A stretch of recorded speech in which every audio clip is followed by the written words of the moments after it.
There are over 500,000 Canadians who currently have a diagnosis of Alzheimer's disease or a related dementia disorder. These individuals struggle every day to navigate their ever-changing world and stay connected with their family. Family caregivers are challenged to make adaptations in response to these many changes. This series presents approaches that can be helpful in coping with these challenges while maintaining a meaningful and healthy relationship with their loved one. People with dementia can communicate at every stage of their disease. In dementia, function, competence, social interaction, and quality of life are influenced by how others interact with the person. Very early on in his dementia, Dad described somebody asking him questions as, you ask me a question and it's like you've shaken a snow globe. And I have to wait for the snow to settle, and then I can come up with the answer for you. But if you say one question after another question after another question, trying to help me answer the first question because I haven't answered it yet, it's like you continue to shake the snow globe, and I can't find the words and I can't answer you. It may not always be easy to talk to doctors, nurses, or other health professionals, but it will help both you and your loved one with dementia if you can ask the right questions at the right time. A lot of caregivers have told me they have a notebook that they keep so that every time they talk to a person, they write down the name and role of that person and their contact information and maybe a few notes about what that person can help them with. It's just crucially important to connect and find out what's available to you. Right from the day programs to the in-home help, even strategies for your family. There's all kinds of people in the community who know how to do this and that you don't have to do it by yourself. The term responsive behavior is intended to focus attention on the reason behind the behavior and on discovering the care approach that addresses the reason for the behavior.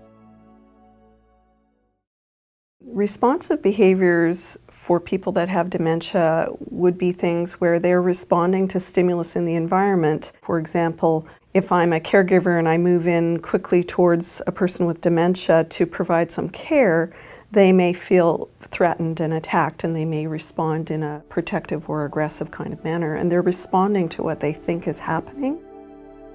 Hallucinations are seeing or hearing something that is not there.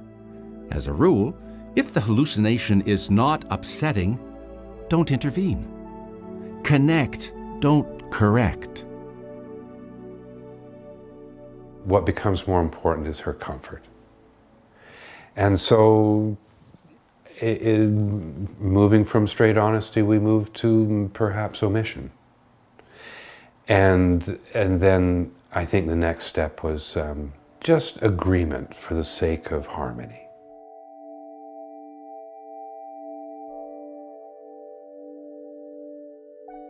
Repetition can be verbal, also referred to as perseverating. This is where the person may repeat the same question over and over. Repetition can also be physical, finger tapping or rubbing hands together. People with dementia have little insight or control over this. One experiences a lot of repetition. So just being really patient and just pretending that that's the first time I've heard that question. Shadowing is a common behavior. People affected by dementia become increasingly disoriented as the underlying disease progresses. Common markers we all use to orient ourselves become ineffective. Compromised memory skills fail to provide information on what is going on and what is happening next. If I go outside and I'm just trying to get away from him for a little bit, 5 minutes, 10 minutes of quiet time. Within 2 minutes, he's right there with me. Verbal or physical outbursts can occur suddenly with no apparent reason or result from a frustrating situation. While aggression can be hard to cope with, it is important to understand that the person with dementia is not acting this way on purpose. He has no patience. None whatsoever now. He goes to tie his shoe, and just tying that shoe, and there's a big outburst. Personal care activities, including washing and bathing, are extremely private. They are a common source of anxiety for people with dementia and can also be difficult for caregivers. Trying to get him in a shower was really hopeless to start with. I thought, well, I have loads of bathing suits. He struggled off with his clothes, and I got in with him in the shower because that's the only way, otherwise I'd have to wipe up the bathroom the whole time. Making some adaptations in the home so that it is simple, it is clear where they're going, labeling the bathroom, putting pictures up. As the disease progresses beyond the early stages, choosing and putting on clothes can be frustrating for the person with dementia. The person may not remember how to dress, or may be overwhelmed with the choices or the task itself. He might wear 2 different socks. Doesn't make any difference. He might put on a sweater of mine, but he liked it. It might be more important for them to be independent than have the caregiver want them to look like what they did 5 years ago. Home adaptation involves making simple changes to the home environment to maximize safety, security, comfort, and independence. Making these changes can support a person with dementia to continue to be as independent as possible. One of the things that does happen for people with dementia is their walking ability changes, their mobility can change, and their balance goes off. So they are probably at greater risk of falls, or some people are at greater risk of falls. So you want to make sure that, there's tripping factors are removed, those sorts of things. Her walking, her moving about the house, her moving from chair to chair, from bedroom to washroom and so on. Those were the biggest challenges we faced.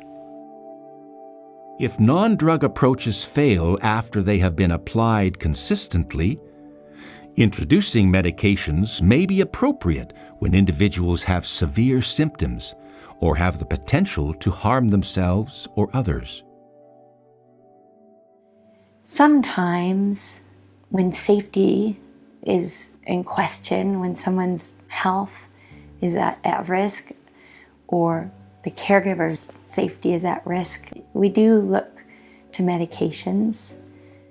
I think it's time now that we do an intervention with the doctor and get him put on some meds that will give him a better quality of life and then calm him down. Regular, nutritious meals may become a challenge for people with dementia. As a person's cognitive function declines, the person may become overwhelmed with too many food choices, forget to eat, or have difficulty with eating utensils. It's almost like rolling back the clock. And if we remember when we were younger, we liked fast food and easy food, and finger food, and this kind of thing. So my general advice to caregivers is, give the person with dementia what they want. He still eats 3 meals a day and snacks in between meals and something before bed, so he is eating, and we just are really careful about what he does eat to make sure he's getting the proper nutrition. Persons with Alzheimer's or a related dementia are more likely to experience sleep pattern changes, such as difficulty falling asleep, waking a lot during the night, and waking too early. A big challenge of working or having caregiving for someone who's struggling with sleep is 2 people lack sleep, the caregiver and the person who has a dementia. Medicating for sleep is an option, but any discussion I ever had with anybody, they talked a lot about that compromising his cognition. We really had to rely on the professionals to say what's a good strategy for this individual. When a person with dementia wanders, they are usually acting with purpose. They may be trying to make sense of their environment or attempting to keep busy. Any behavior tells us something. If people are wandering and you can see that they are not content, they are getting upset, we need to determine why they're wandering. If people are wandering and they're content, then what we want to do is give them a place to wander. He said, we found him at the mall, 3 o'clock in the morning. I said, hello, Tom, how are you? And your husband said, how is my wife? Is she all right? And he said, yes, let's go home and see your wife.